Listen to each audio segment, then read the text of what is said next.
Carlos, en las noticias nacionales hay varios que tenemos en agenda, varios temas. Uno de ellos es que el Consejo de Gabinete se reúne hoy en vísperas de lo que el presidente de la República, Laurentino Cortizo, anunció un cambio de gabinete. La pregunta es, en las circunstancias actuales y de cara a la cercanía del proceso electoral, Rubén, ¿aquí cabe un gabinete técnico o político, en su opinión? Bueno, es que todo gabinete técnico en el fondo es lo recomendable, porque el doctor Renan Esquivel era un gran técnico, un gran médico, un gran pediatra, y revolucionó, revolucionó la medicina, hizo un icono del Hospital del Niño. Sí, pero lo conveniente, Rubén, es un gabinete técnico político el que el presidente de la República debe considerar. ¿En cuál de los dos escenarios? Bueno, es que tú no puedes poner un ministro que sea un mal ministro. Tiene que ser un buen ministro. Entonces, ya el presidente Cortizo, que tiene experiencia, ha sido presidente de la Asamblea, ha sido diputado, primero, él no derrotó a cualquiera, derrotó a Ernesto Pérez Valladares, que había sido presidente y un buen presidente de la República con el PRD. Entonces, se espera de él sapiencia a la hora de designar a la gente. O sea, otro tema importante nacional es que el presidente de la República, Laurentino Cortizo, ayer sancionó una ley que crea 6 nuevos corregimientos en Penonomé. O sea, sigue creciendo el interés de algunos políticos en crear más y más corregimientos. Ya sabemos que Bocas del Toro están tocados, se han anunciado el incremento como de 14. Hay otro en Los Santos. ¿Qué opina usted de eso, Camila? Bueno, sancionados, o sea, ya oficiales, Los 6. creo que el presidente ha sancionado 20. Sí, pero entre Bocas del Toro, ciertas comarcas y Coclé, creo que llaman 20 corregimientos nuevos para las próximas elecciones. Lo cual, como comentaba ayer, hay ocasiones en las que puede tener sentido crear un nuevo corregimiento si hay un crecimiento poblacional en un área o se da alguna circunstancia en la que sea inmanejable y ahí se puede evaluar un nuevo corregimiento. Pero Panamá no ha tenido cambios poblacionales como para la creación de 20 corregimientos entre una elección y otra.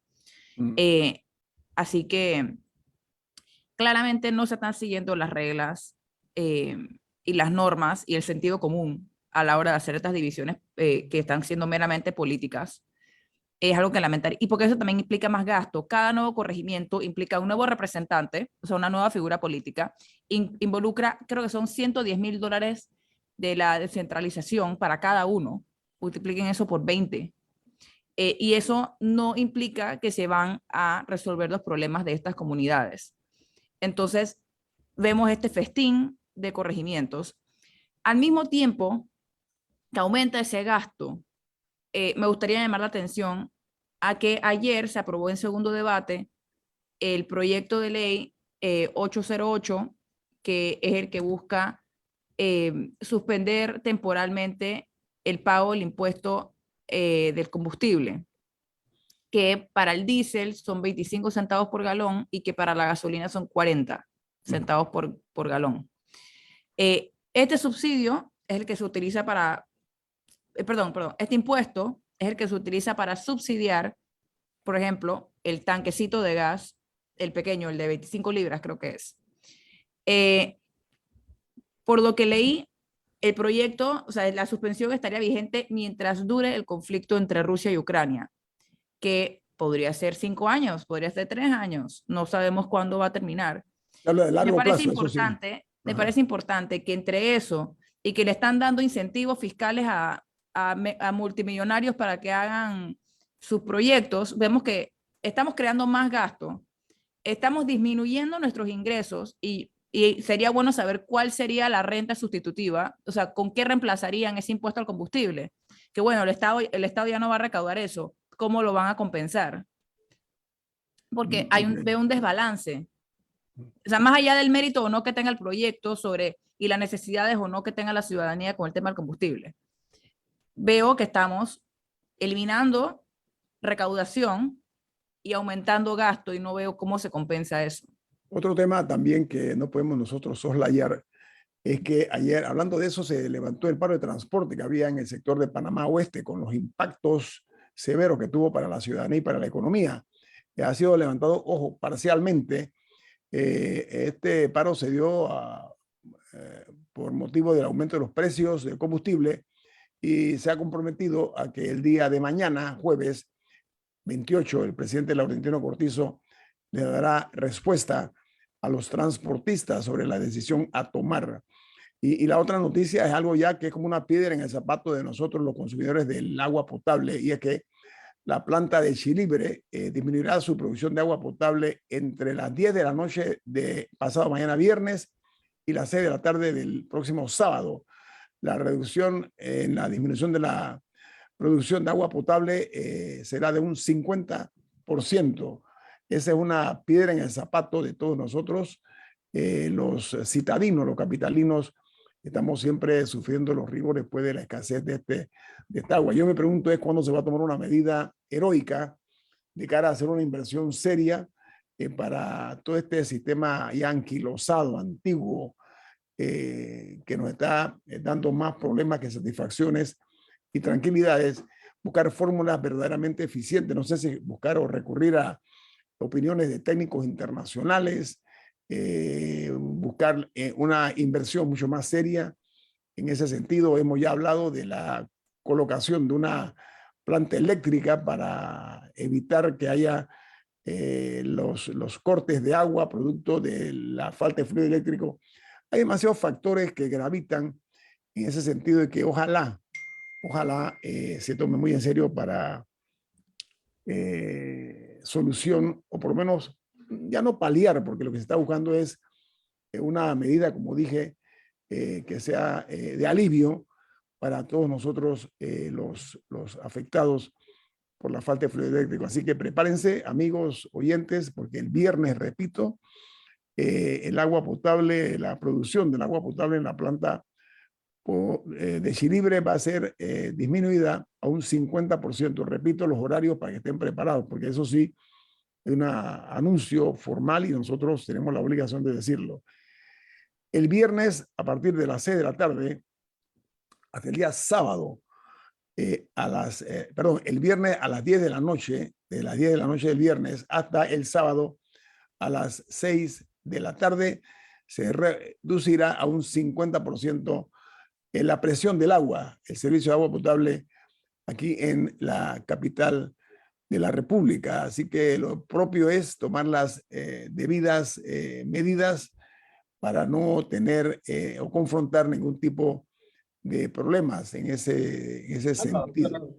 Pero una Dígalo. pequeña precisión, Lucho, el proyecto, cuando lo aprobaron en primer debate, lo modificaron y ya ¿Cuál no es proyecto? ¿Cuál proyecto? el del combustible, Ah, ok. y ya no es mientras dure el conflicto de Ucrania y Rusia, que es lo que decía el original, Ok. sino que lo cambiaron a 9 meses. O sea, sí Ok. pusieron un tiempo limitado de 9 meses. Rubén, bueno, tenemos 2 minutos. los científicos, Guillermo, es que el corte de agua ha sido avisado con tiempo. Entonces la gente se puede preparar. Nosotros tenemos un sistema de agua revolucionario, que no nos tenemos que quejar. Y esos cortes programados y avisados con tiempo le dan la oportunidad a la gente a prepararse. Y eso es grande. Bueno, por eso Pero eso, yo sí quería saber en cuántas ciudades capitales del mundo ocurre con una relativa frecuencia que dejan a la ciudad sin agua. O sea, esto también, y yo creo que hay muchas cosas de que estar insatisfechos del IDAN.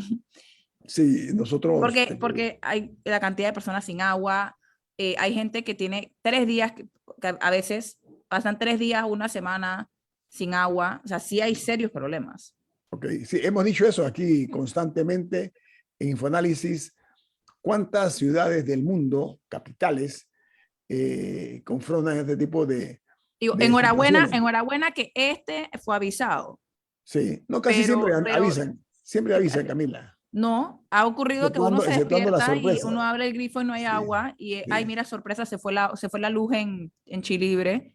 así es. Bueno, es una buena ocasión para ir repensando qué vamos a hacer con el agua potable aquí, sobre todo en la capital de la República, que es la que se ve más afectada precisamente por esta planta de Chilibre.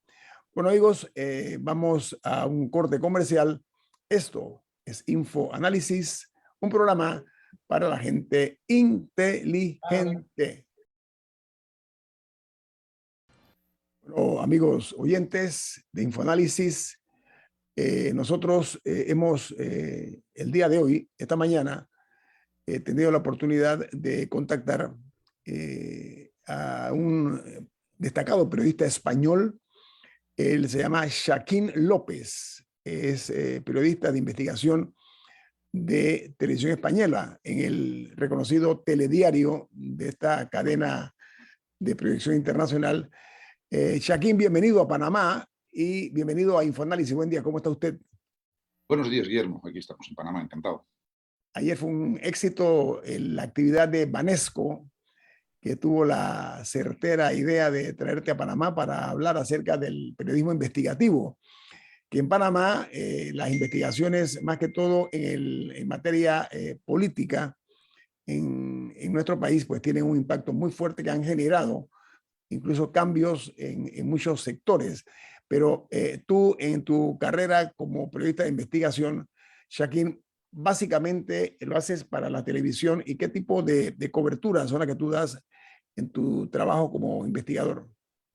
Bueno, básicamente, efectivamente, para mi cadena, para Televisión Española, yo estoy especializado en investigación de corrupción y de narcotráfico y de crimen organizado. También de terrorismo, sobre todo yihadismo, que es lo que es uno de los problemas que tenemos en España y en Europa. Y esos son los puntos que más me interesan. La corrupción política no es un asunto que yo aborde especialmente. ¿Cuáles son algunos temas que piensas se podrían desarrollar bien en América Latina? No sé si has estado previamente en la región o yo sé que varios de tus trabajos se enfocan un poco en África, por ejemplo, pero en América Latina, ¿cuáles crees que pueden ser como áreas por descubrir o por explorar? Efectivamente, no conozco también América Latina como África, pero obviamente todo el mundo sabe que Colombia y el Caribe es una zona caliente para la droga y para el narcotráfico, históricamente, no de ahora, sino ya desde hace décadas, ¿no? Entonces ese sigue siendo un punto caliente y un foco informativo importante.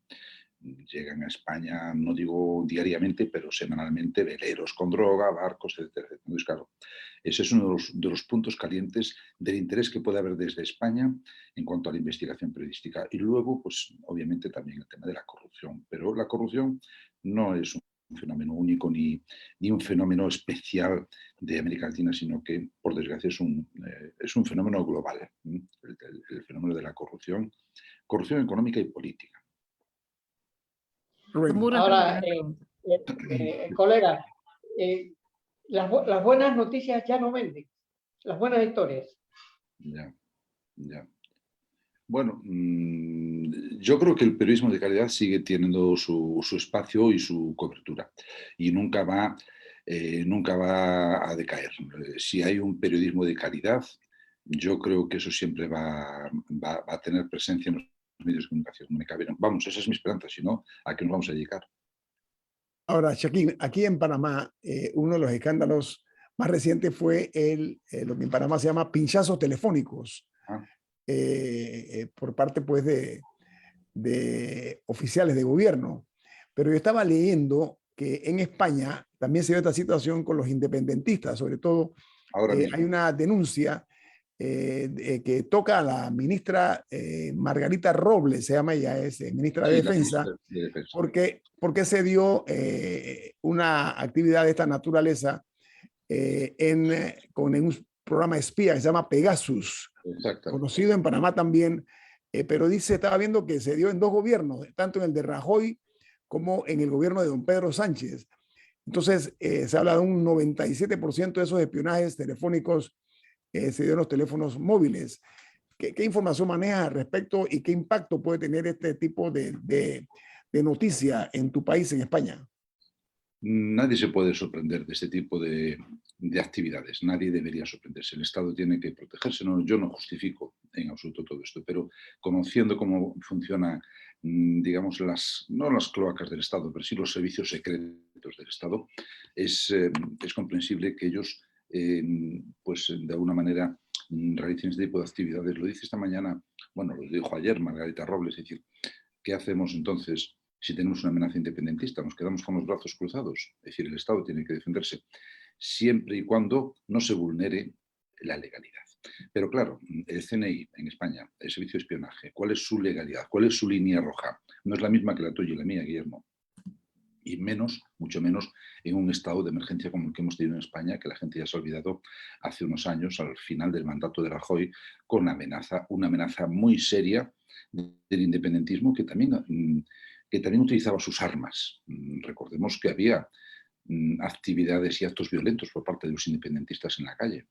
Entonces, de eso también habría que hablar, ¿no? Yo no justifico el espionaje telefónico ni de ningún otro tipo, porque sería justificar de alguna manera una ilegalidad. Pero sí me consta que las fuerzas de seguridad tienen herramientas para hacerlo y lo hacen. O sea que yo he estado, como sabéis, implicado con la unidad antiterrorista yihadista de la policía. Ellos me contaban que ellos tienen la capacidad de introducirse en tu teléfono y saber lo que estás haciendo.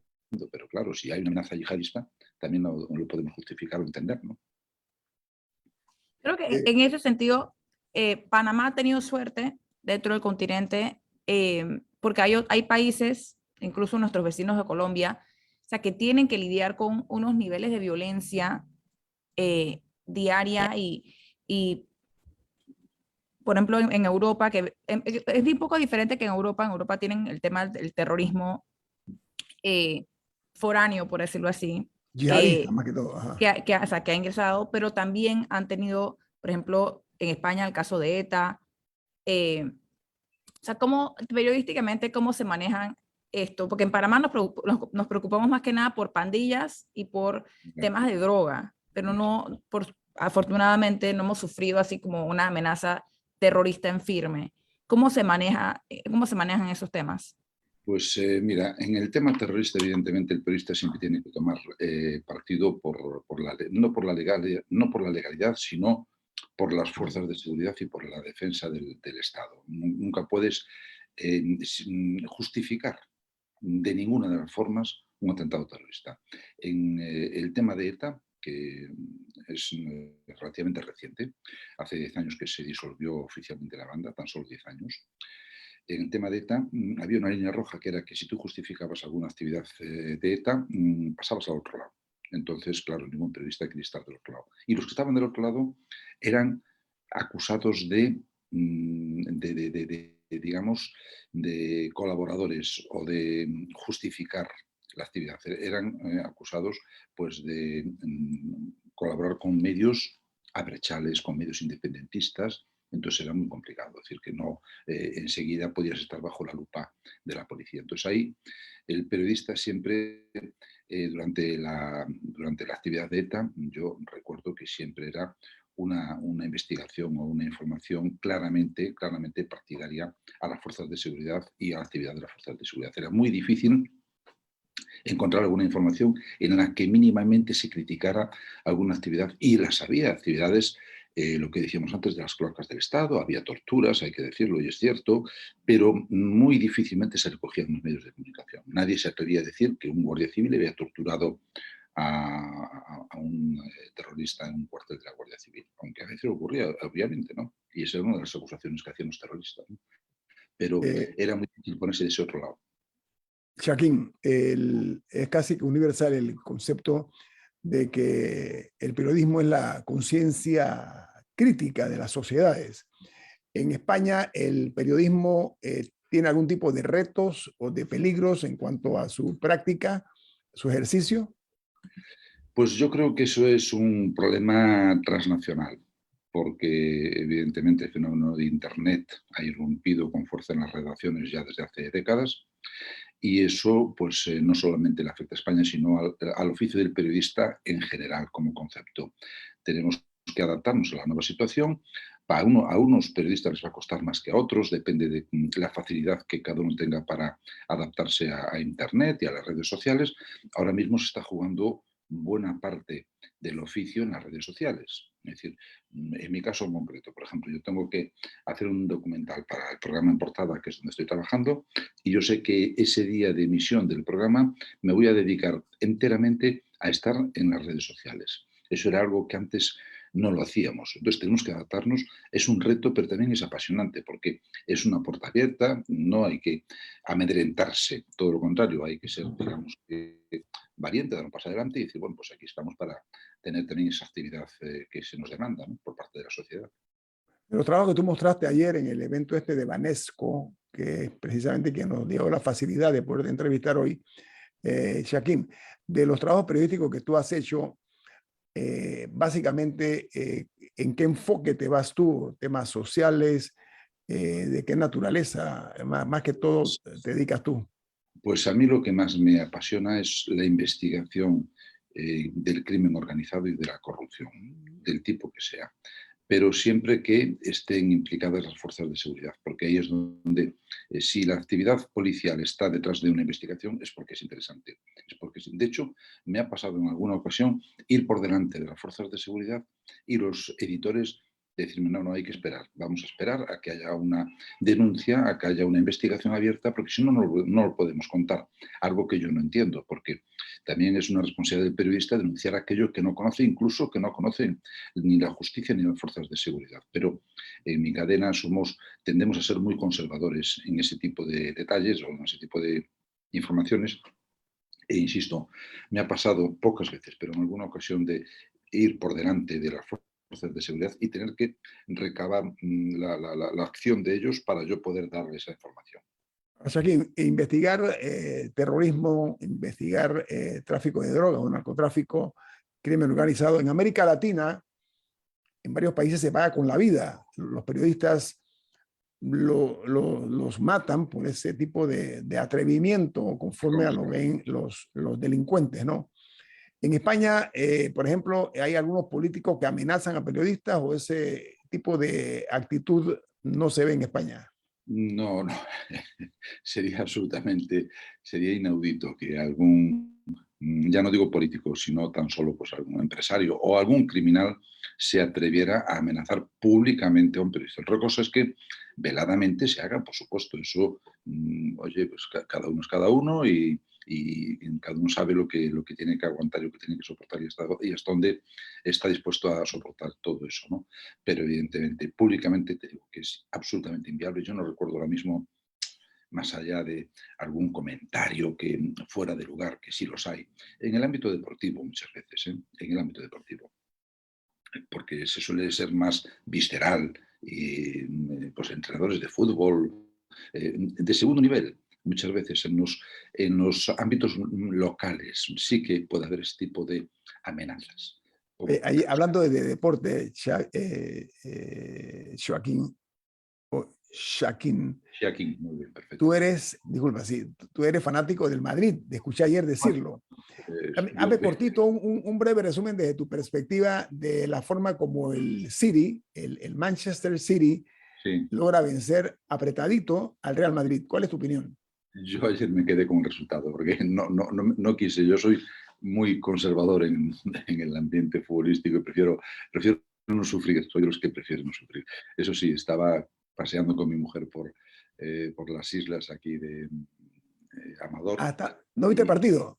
No me atreví, no fui capaz. Bueno, pero cada 5 minutos entraba en un bar para ver el televisor, entonces iba sufriendo de mi manera, hasta que al final vi que el 4-3 es un resultado que se puede levantar. O sea, ahora, ir a la Casa Blanca, como le dicen al Bernabéu, para el City es un gran riesgo, porque jugar en su casa, el Madrid ha demostrado que tiene una garra tremenda. ¿Hay posibilidades de remontar, Shaquín? Hay posibilidades de remontar. El resultado no es malo en absoluto. Era malo un 4-1, un 4-2, sí que era terrible. Pero un 4-3 es un resultado que vamos con muchas ganas al partido de vuelta.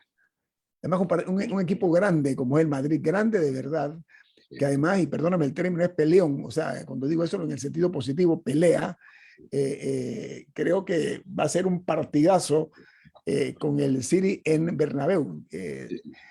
Yo Pues creo que mira, va a ser...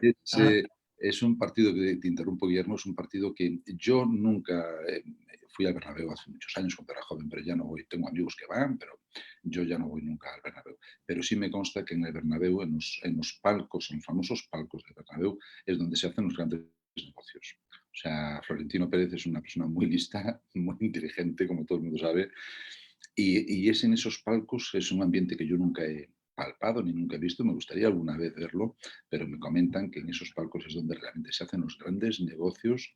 En España se cierran grandes negocios en los palcos de Bernabéu. O sea, eso está a otro nivel, Guillermo.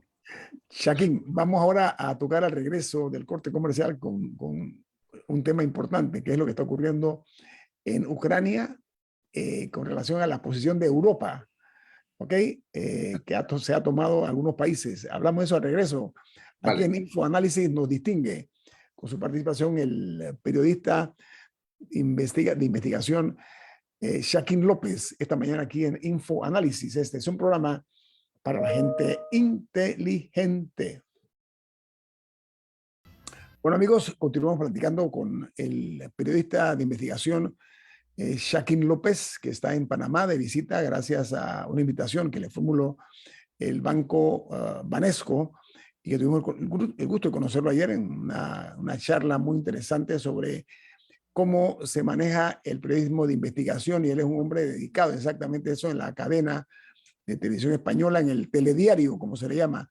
Shaquín, tú estuviste recientemente en Polonia para hacer un trabajo de investigación, casualmente, porque Polonia es noticia hoy, porque Rusia anunció ayer que le va a cortar el gas, al igual que a Bulgaria. La razón que esgrime Rusia es que estos dos países pretenden pagarle en rublos. Ellos no quieren rublos. Ok, entonces, tu experiencia en Polonia, ahora que estuviste recientemente, ¿qué fuiste a hacer a Polonia y cómo ves esta medida tomada por Rusia, Shaquín? Polonia es bueno, yo estuve solamente en Varsovia, porque de hecho como era un trabajo de urgencia, pues tuvimos muy pocos días, lo justo para hacer el documental. Varsovia me sorprendió porque es una ciudad occidental moderna, con muy buenas infraestructuras, magníficos hoteles, una actividad absolutamente europea. No es esa Polonia que uno se puede imaginar del bloque soviético de hace 30 o 40 años. La entrada en la Unión Europea, evidentemente, le ha cambiado completamente la cara a la ciudad, y lo que yo he visto es una ciudad, y por lo tanto imagino también el país será muy parecido, muy moderna y con una mano de obra, necesidad de mano de obra para grandes infraestructuras. Se ven grandes edificios y se ve que tiene mucha actividad económica. Yo estuve centrándome en los refugiados ucranianos, precisamente haciendo una comparación con los inmigrantes ucranianos que tienen en Polonia, que es el primer contingente de inmigrantes, el de ucranianos que se reciben en ese país. Con lo cual, hay una conexión entre esos inmigrantes que llevan años trabajando en Polonia con los refugiados que están llegando ahora, que ya han salido de Ucrania, más de 3 millones de refugiados, la mayoría están en Polonia, y esa oleada se está amortiguando gracias precisamente a la ayuda de esos inmigrantes, que son los primeros que han ido a la frontera para recoger a sus conciudadanos e instalarlos en Varsovia y en otras ciudades del país. Es muy curioso ver este fenómeno solidario. También son los polacos los que reciben a los inmigrantes en sus casas. La verdad que es un fenómeno muy emocionante ver cómo hay una respuesta solidaria por parte de todos ante un fenómeno tan complicado como es el de, sobre todo, mujeres y niños. Son los inmigrantes, los refugiados que están saliendo de Ucrania. No salen los jóvenes, ni salen la gente, los hombres adultos como yo, por ejemplo, ¿no? Eso por un lado. Y por otro lado también nos interesa mucho la otra faceta de este documental, que es la salida, y de eso no se está hablando, no se está hablando lo suficiente, creo, que es la salida, no la salida, sino la huida de jóvenes, de generaciones jóvenes de rusos desde Moscú y San Petersburgo a Estambul, escapando del régimen de Putin. Son chavales profesionales. Por cierto, todas las entrevistas que hice, y eso da una idea de la cualificación profesional de esta gente, todas las entrevistas que hice en Estambul las hice en inglés. Eso quiere decir que es gente muy formada, son ingenieros informáticos, son técnicos tecnológicos, mucho periodista, gente de la cultura, artistas, realizadores de cine. Hay miles y miles de chavales que están escapando del régimen de Putin, porque la ley mordaza de Putin, la ley contra las fake news, etcétera, etcétera, que está implantando Putin con mano de hierro, eso a ellos no les permite continuar viviendo y trabajando en ese país, en Rusia. Entonces es muy curioso ver cómo están llegando a Estambul esta gente y cómo se están acomodando en Estambul con la ayuda unos de los otros, y la verdad que me resultó muy emocionante el documental. Camila. Ahora, ¿cuál fue la primera ola de ucranianos, o sea, los que ya estaban establecidos, o sea, en qué momento llegaron a Polonia? En el minuto número 1. O sea, desde O sea, el minuto... no es de este conflicto, ¿es de algún conflicto anterior o...? No, vamos a ver. Históricamente, y ahí nos centramos también un poco en el documental, porque los documentales que hacemos nosotros, y no solo los que hacemos nosotros, sino que el documental por concepto no puede centrarse en un fenómeno único y específico, sino que tiene que ponerlo en contexto. Entonces nosotros lo que intentamos con este programa es poner en contexto el fenómeno del refugiado ucraniano, es decir, qué pasa con los refugiados ucranianos y la relación de Ucrania con Polonia. Países vecinos, son países que tienen una vecindad complicada, como suele ocurrir en muchas zonas del planeta, por desgracia. Me pasa en España con nuestros vecinos franceses, en fin, ¿qué vamos a contar de la historia, no? Pero en este caso, lo que contamos, por ejemplo, es que hubo una primera oleada de refugiados ucranianos a Polonia en los años 20, hace un siglo, por culpa o debido al genocidio de Stalin. Que los llevó a la hambruna, Shaquín, que los llevó a la hambruna a Ucrania. Efectivamente, Guillermo, estás bien informado. Hubo una gran oleada de ucranianos que, escapando de esa hambruna, porque Stalin lo que hacía era, sabéis que Ucrania es el principal productor de cereales de Europa, de los principales, ¿no? De soja, cereales. ¿Qué hacía Stalin? Esa producción de cereales la llevaba a Rusia, porque en Rusia había hambre. Entonces dejaba a los ucranianos muertos de hambre. Entonces eso provocó una primera oleada de refugiados, sí, de refugiados de alguna manera, que escapaban de lo que ellos llaman el Holodomor, el genocidio. Curiosamente, por ejemplo, para contextualizar este fenómeno, entrevistamos a un arquitecto de gran prestigio en Varsovia que está haciendo su estudio, está haciendo el diseño del museo del Holodomor, del genocidio en Kiev, precisamente para recordar este suceso de los años 20. Entonces, todo eso nos enlaza con el fenómeno de las relaciones entre Polonia y Ucrania y de las relaciones de los refugiados que históricamente se acogieron y se fueron a Polonia, ¿no?